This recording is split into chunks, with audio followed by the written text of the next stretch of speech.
All right, team, you ready? Happy Whiteboard Wednesday. We have a 3-week recovery series that I'm going to go over with you.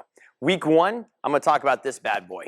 Week 2, I'm going to be talking about some foam rolling and some recovery work there. And week 3, I'm going to talk to you about stretching, when to stretch, how long to stretch, and making sure that you're taking care of your muscles in that aspect, all right? So let's talk about this, the Theragun. So we don't have these at the gym, but man, a lot of you guys have them. You bring them into the gym, we see you guys using it, and there's a lot of different kinds. This is my favorite one. I've had a couple different ones. It's not really that expensive. We're gonna put a link to this one below in this video, and you can buy it if you want.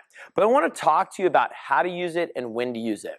So a lot of people will get this, and they'll say something like, oh man, my glutes hurt.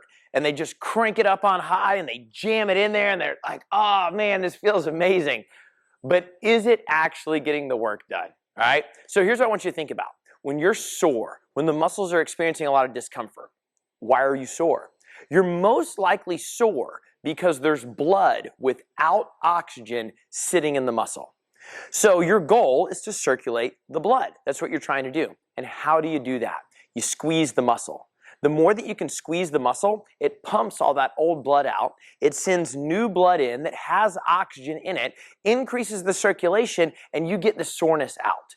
This is a really good tool to do that. So let's talk about how to do it. All right. So if I was going to use this, and I was going to use my quads for an example, I turn it on, I get it set, I would recommend turning it to a higher than normal velocity. I like mine moving pretty quick, all right? You want to relax your muscles. It's really hard to do if you try to do it from a standing position because your muscles are contracted.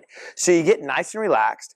And then what I want you to do is put about 60–70% of your effort into the muscle, and I want you to move it. Your muscles are really long, and you want to kind of go up and down the muscle. You're trying to palpitate it. You're trying to squeeze it over and over and over again. If you get to a point where there's a lot of pain or pressure, you feel like a big bump, sit on it. Just push it in there for a couple seconds, not too hard. You work on breaking it up and then go on and off it again. Your muscles should be really fluid. You shouldn't be able to tell when there's a different type of muscle you're about to hit.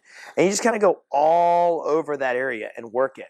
Don't sit on one spot for more than 5 seconds. Really spend some time moving forwards and backwards with it.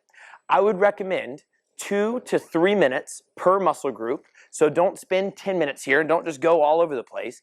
And then I would recommend post-workout. It's okay to do pre-workout. You're not going to get hurt, but post-workout, you can really circulate that blood.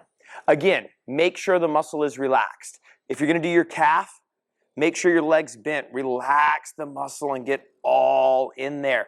If somebody can do it for you, then hit them up, have them do that. But that's the goal, is if you can do it relaxed.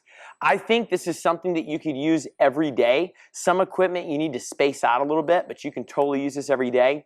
2 to 3 minutes per muscle group. You want to smooth it out up and down. Any hard spot, sit on it for about 5 seconds and use it post-exercise to circulate the blood so you can get all the junk out and all the new stuff in. That will help you with your soreness and muscle fatigue.